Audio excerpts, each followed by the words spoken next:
Hvala lepa, lep pozdrav. Prosim, da sprejmete, torej upravičite mojo sodelavko. Virusi so bili pač močnejši od njene volje in želje, da bi danes prisostvovala temu simpoziju.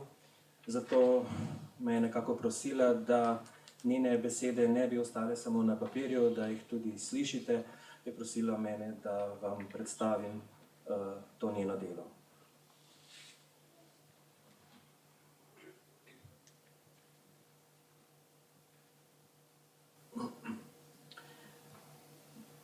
V prispevku Dostopnost branja ali kako slepim, slabovidnim in drugim osebam z motnjami branja prilagojene publikacije zagotoviti tudi v mreži splošnih knjižnic so predstavljena izhodišča glede načrtovane bodoče ureditve ter sodelovanja knjižnice slepih in slabovidnih s slovenskimi splošnimi knjižnicami oziroma drugimi knjižnicami, ki izvajajo knjižnično dejavnost kot javno službo.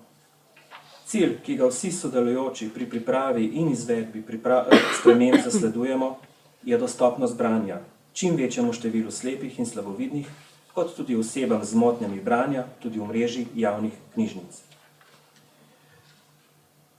Glede na to, da je naslov simpozija Uvideti o slepoti, slabovidnosti in motnjah branja, dovolite, da začnem kar z branjem.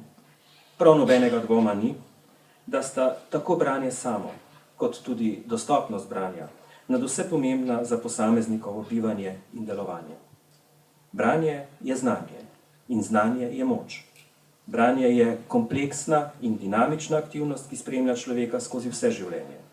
Branje je spretnost, brez katere si učenja niti zamisliti ne moremo. Branje raznovrstnih besedil v različnih obdobjih našega življenja je tako dejavnost, ki nas zaznamuje zavedno. V prvem obdobju našega učenja sta z branjem tesno povezana družinsko in izobraževalno okolje, ki se jima kot tretja pomembna komponenta pridružuje tudi knjižnica. Le-ta ima pri branju prav posebno vseživljenjsko vlogo. Zato je zagotavljanje dostopnosti branja najpomembnejši cilj poslanstva knjižnic. Narediti branje dostopno vsem in vsakomur pa je najpomembnejša naloga, ki jo poskušajo v čim večjem obsegu izpolnjevati ravno splošne knjižnice. Slovenske splošne knjižnice se, podobno kot tudi druge splošne knjižnice v Evropi in drugje po svetu, uvrščajo med inštitucije, ki s svojim delovanjem skrbijo tudi za skupine prebivalcev s posebnimi potrebami. Zato se v zadnjih desetletjih močno angažirajo, da bi tudi slepim in slabovidnim ponudile primerne knjižnične storitve. Naloga kljub kar precejšnjemu številu primerov dobre prakse nikakor ni preprosta. Zato bo, da bi dosegli več in boljše storitve, potrebno vzpostaviti še tesnejše sodelovanje s knjižnico, ki že tradicionalno izvaja glavnino knjižnične dejavnosti za slepe in slabovidne, knjižnico Minke Skoberne pri Zvezi društev slepih in slabovidnih Slovenije. Splošne knjižnice so se, da bi izboljšale svoje storitve za slepe in slabovidne, aktivno vključile v številne lokalne in nacionalne aktivnosti, med drugim tudi v izvajanje akcijskega programa za invalide 2007-2013, s pomočjo katerega bi invalidom v večji meri zagotavljali vključenost v kulturne dejavnosti in sodelovanje na področju dostopnosti do kulturnih dobrin na enakopravni podlagi.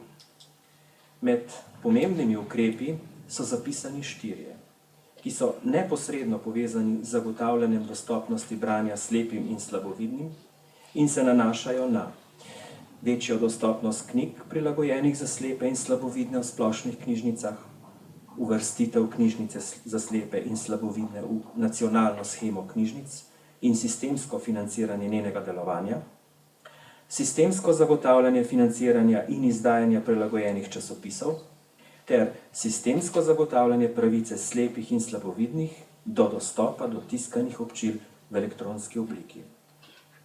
Ob spremljanju izvajanja akcijskega programa je bilo že v prvem obdobju podanih kar nekaj predlogov za boljše storitve in izboljšanje možnosti, da bi dosegli zastavljene operativne cilje. Predlogi so se nanašali predvsem na potrebo po tesnejšem sodelovanju med invalidskimi organizacijami in splošnimi knjižnicami, saj brez neposrednega sodelovanja ni mogoče pričakovati dobrih rezultatov. Na potrebo po večji produkciji publikacij na invalidom prilagojenih medijih, saj so knjižnice izpostavile, da je tovrstnega gradiva na trgu premalo, ter na potrebo po vzpostavitvi tesnega sodelovanja med invalidskimi organizacijami in izvajalci javnega interesa v kulturi na vseh področjih kulture, da bi tako sooblikovali skupne aktivnosti za potrebe invalidov in skupaj pridobivali tudi finančna sredstva za ta namen. Treba je se pri tem omeniti tudi nekatere pravne podlage za zagotavljanje pogojev za knjižnično dejavnost za slepe in slabovidne.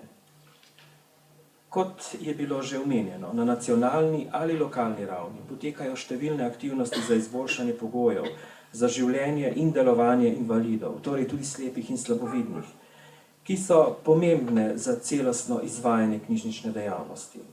Med pomembnejšimi nacionalnimi dokumenti je zato potrebno izpostaviti tudi tiste dokumente, ki predstavljajo pravne podlage za zagotavljanje pogojev za knjižnično dejavnost za slepe in slabovidne.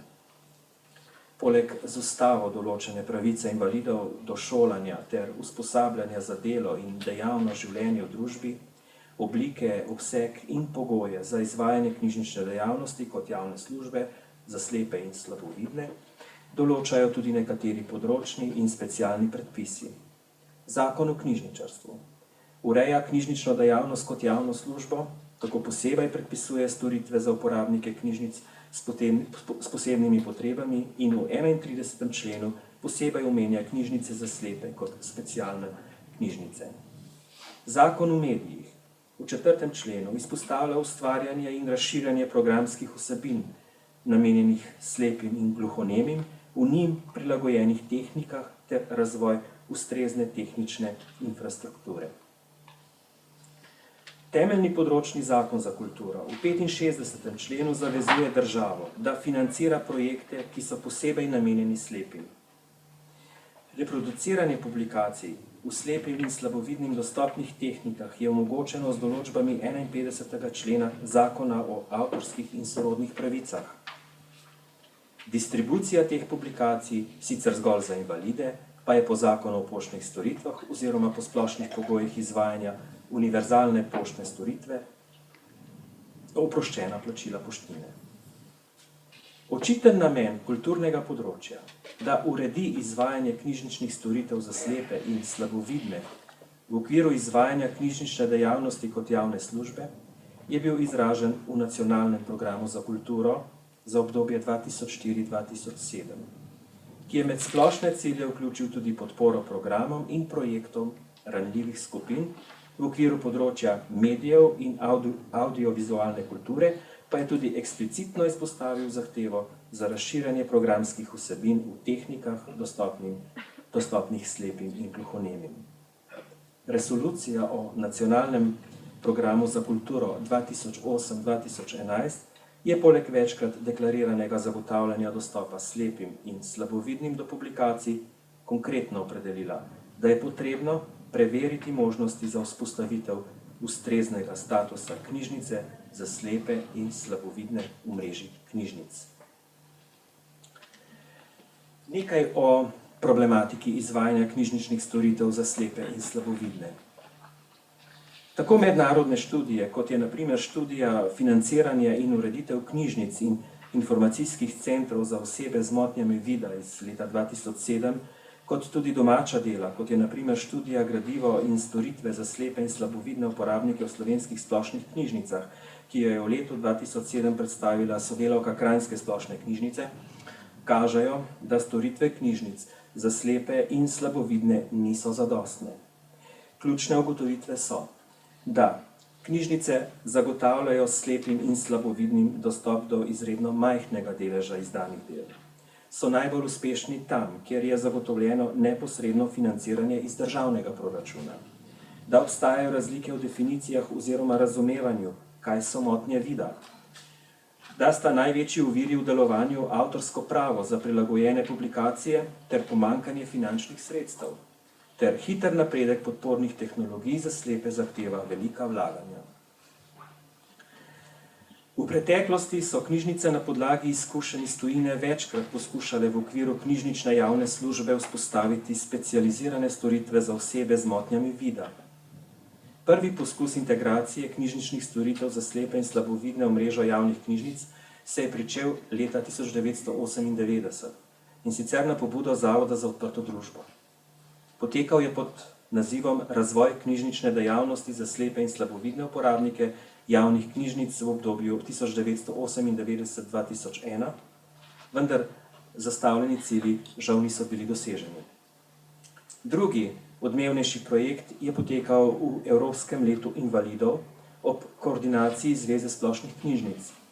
Pri projektu Zvočne knjige za osrednje območne knjižnice so sodelovali tako javni zavodi kot tudi nevladne institucije, Sekcija za splošne knjižnice pri Zvezi bibliotekarskih društev Slovenije, Zveza splošnih knjižnic, osrednje območne knjižnice in tako dalje. Sofinanciralo ga je Ministrstvo za kulturo. Cilj projekta je bil z zvočnimi kasetami oskrbeti 10 osrednjih območnih knjižnic, zato so knjižnice prejele v zvočni zapis prilagojena dela 6 slovenskih avtorjev. Ker se projekt ni nadaljeval, se je sprva precej veliko povpraševanje po zvočnih knjigah zaradi premajhnega nabora naslovov kmalu zmanjšalo. Strokovno pomemben je tudi v letu 2005 sprejet manifest za kakovostno preživljanje prostega časa, ki je splošna knjižnična pravica, oziroma tako imenovana Novomeška deklaracija, ki vključuje cilje in ukrepe, s katerimi si knjižnice prizadevajo za boljši razvoj pismenosti. Še zlasti bralne, in sicer na različnih starostnih stopnjah in v različnih socialnih skupinah. Za doseganje zastavljenih ciljev je v deklaraciji poudarjeno, da je potrebno v programu razvoja knjižnične dejavnosti izpostaviti tudi potrebe prebivalcev s posebnimi potrebami, med njimi posebej omenijo tudi ukrepe za slepe in slabovidne. Primerjava med smernicami, priporočili in določbami veljavne zakonodaje ter dostopnimi storitvami za osebe z motnjami branja pokaže, da se knjižnice, pri čemer imamo v mislih predvsem splošne, zelo angažirajo, da bi ob izvajanju svojega poslanstva primerno poskrbele tudi za storitve za slepe in slabovidne prebivalce. Ker je po ocenah oftalmološke stroke v Sloveniji oseb z resnejšo okvaro vida od 30 do 40 tisoč, v področna društva slepih pa jih je skupaj včlanjenih le približno 4 tisoč, je število oseb, ki ne morejo ali pa težje dostopajo do njim ustreznega knjižničnega gradiva tako veliko, da je predstavljalo dodaten tehten argument za čimprejšo sistemsko rešitev za zagotavljanje enakih možnosti dostopa do branja slepim in slabovidnim.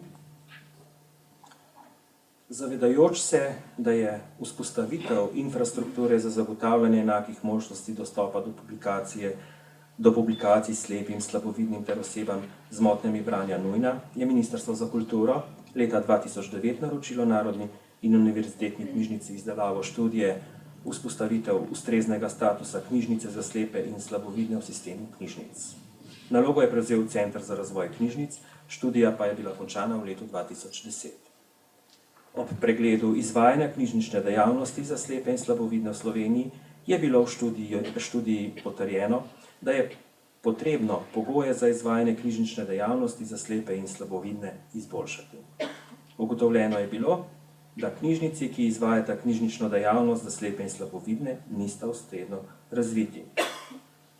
Tako ima najprej knjižnica Zveze društev slepih in slabovidnih Slovenije, ki je društvena knjižnica, glede na število potencialnih uporabnikov, premalo zaposlenih, premajhen prirast gradiva in neustrezne prostore.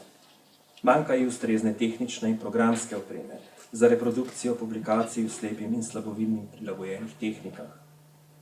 Tehnična kakovost avdioposnetkov je slaba. Zaradi pomanjkanja sredstev za te namene knjižnica ne more vpeljati sodobnih tehnoloških rešitev, kot je na primer Daisy. Storitev knjižnice se ne morejo posluževati uporabniki z motnjami branja, na primer dislektiki, osebe po poškodbi glave in tako dalje. kot tudi ne ostali potencialni uporabniki, ki niso člani društva oziroma nimajo statusa invalida.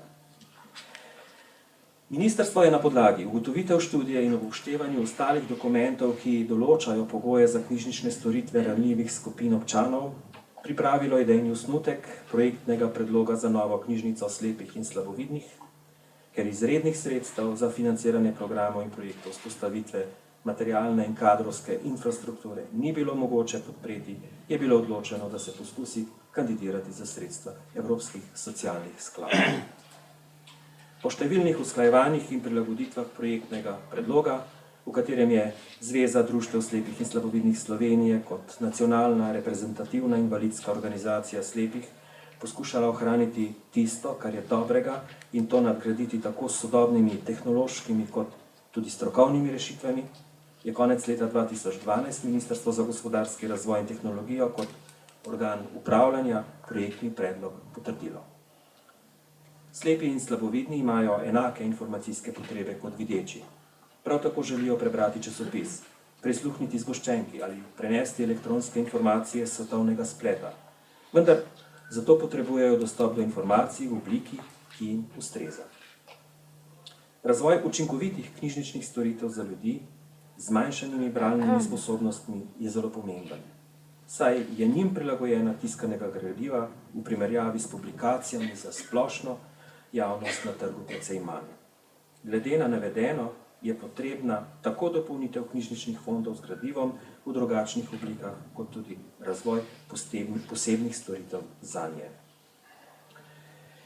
V okviru projekta bo zato razvit nov model knjižnice, ki bo med drugim omogočal tudi večjo socialno vključenost ranljivih skupin v družbo in povečanje števila naslovov strokovne in druge literature, namenjene pridobivanju delovnih kvalifikacij in različnih stopenj izobrazbe. Kot je na tiskovni konferenci v začetku letošnjega tedna slepih na predstavitvi prostorske, tehnične in vsebinske prenove knjižnice slepih in slabovidnih dejal predsednik združenja, je branje ena najkompleksnejših in zato tudi najzahtevnejših sposobnosti vida. Z novimi tehnologijami lahko bistveno povečamo kakovost branja, s tem pa tudi znanja slepih in slabovidnih. Prepričan je, da bodo aktivnosti v novi knjižnici bistveno vplivale na izobrazbo in tudi poklicno pot obiskovalcev knjižnice. Zagotovo pa tudi tistih, ki bodo do storitev in literature dostopali v mreži splošnih knjižnic. Namen projekta knjižnice slepih in slabovidnih je vzpostavitev in promoviranje mehanizmov in pogojev za celostno informiranost, dostop do kulturnih dobrin ter usposabljanje slepih in slabovidnih kot pogoj za njihovo enakopravno vključevanje v družbo. S projektom si pri Zvezi društev slepih in slabovidnih Slovenije želijo zagotoviti pogoje za delovanje osrednje knjižnice za slepe, slabovidne in druge osebe z motnjami branja in njeno povezovanje z mrežo javnih knjižnic ter razviti modele usposabljanja in izobraževanja za delo z novo informacijsko-komunikacijsko tehnologijo. Projekt se bo predvidoma, kot smo slišali, zaključil februarja leta 2015. Žal pa še tako dobro načrtovane aktivnosti lahko ostanejo neuresničene, če nimajo podpore vseh, ki so v njihovo izvajanje vključeni. Zagotovila, da bo branje prek projekta knjižnice slepih in slabovidnih ustrezno dostopno osebam z zmanjšanimi bralnimi sposobnosti in bo tako lahko zagotovljena trajnost delovanja knjižnice slepih in slabovidnih, so podana v pomembnih javno dostopnih dokumentih. V besedilu Stanje in okolja slovenskih splošnih knjižnic v letu 2012 v okviru dokumenta Strategija razvoja slovenskih splošnih knjižnic 2013-2020 lahko v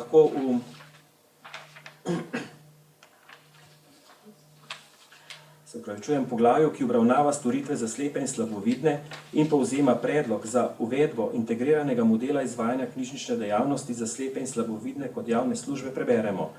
Ta predlog je glede na geografsko majhnost Slovenije in nesmiselnost podvajanja podobnih ali istovrstnih storitev za slepe in slabovidne uporabnike v vsaki splošni knjižnici posebej dober izziv, ki bo omogočil spodbujanje, vodenje, razvoj in koordinacijo knjižničnih dejavnosti namenjenih populaciji slepih in slabovidnih z enega mesta za področje cele Slovenije. Večja možnost za zagotovitev trajnosti delovanja knjižnice slepih in slabovidnih kot osrednje nacionalne institucije je zagotovo dosežena z uvrstitvijo posebnega ukrepa vključitev knjižnice slepih in slabovidnih v mrežo javnih knjižnic z letom 2015, skupaj s pojasnilom o boljši dostopnosti, predvsem specializiranih storitev knjižnične javne službe v poglavje, torej knjižnična dejavnost aktualnega nacionalnega programa za kulturo. Vse našteto bo mogoče uresničiti ob tesnem sodelovanju in prizadevanjih bibliotekarjev in drugih strokovnjakov, ki delujejo z in za ranljive skupine naših sokrajanov ali sodržavljanov. Učinki njihovega medsebojnega sodelovanja ter povezovanja in sodelovanja z izvajalci komplementarnih storitev so opazni v vedno novih knjižničnih storitvah ali posodobljenih oblikah njihovega delovanja in predstavljajo zagotovilo za dobro delo tudi v prihodnje. Kljub prenekateri oviri smo dosegli, da se je koncem leta 2012 projekt začel izvajati. Kolegica Danijela Šegula, ki je skrbnica pogodbe projekta, pa je s svojim proaktivnim delovanjem v letošnjem letu poskrbela, da aktivnosti lahko potekajo čim bolj tekoče. O tem, kako se aktivnosti izvajajo in kaj vse je že bilo postorjenega, pa bodo izvajalci projekta spregovorili v kakšni drugi priložnosti. Ob tej priložnosti pa naj samo še dodamo, da se bo zaradi povečevanja življenjske starosti in številnih škodljivih vplivov na naše oči število potencialnih uporabnikov specializiranih storitev za slepe in slabovidne ter druge osebe z motnjami branja še povečevalo. Storitve knjižnice slepih in slabovidnih bo zato potrebno še dopolnjevati in zagotoviti, da bodo resnično kar se da hitro na voljo vsem potencialnim uporabnikom širom Slovenije. Ob tem ne gre pozabiti, da bi bilo potrebno ob že obstoječih virih, s katerimi razpolagata Zveza društev slepih in slabovidnih Slovenije ter knjižnična javna služba, za dolgoročno, stabilno delovanje knjižnice slepih in slabovidnih zagotoviti tudi ustrezno stabilno financiranje. To pa je že vprašanje za naslednjo finančno perspektivo. Dovolite, da zaključim z besedami Williama Shakespearea, ki ste si ga izbrali za moto projekta in nikakor ne velja zgolj za projekt. Ni dvoma, da prav za vse in povsod velja, da je edina tema, ki obstaja, neznanje. Zato poskrbimo, da z boljšo dostopnostjo branja postanemo močnejši, naš skupni vsakdan pa je iz dneva v dan svetlejši.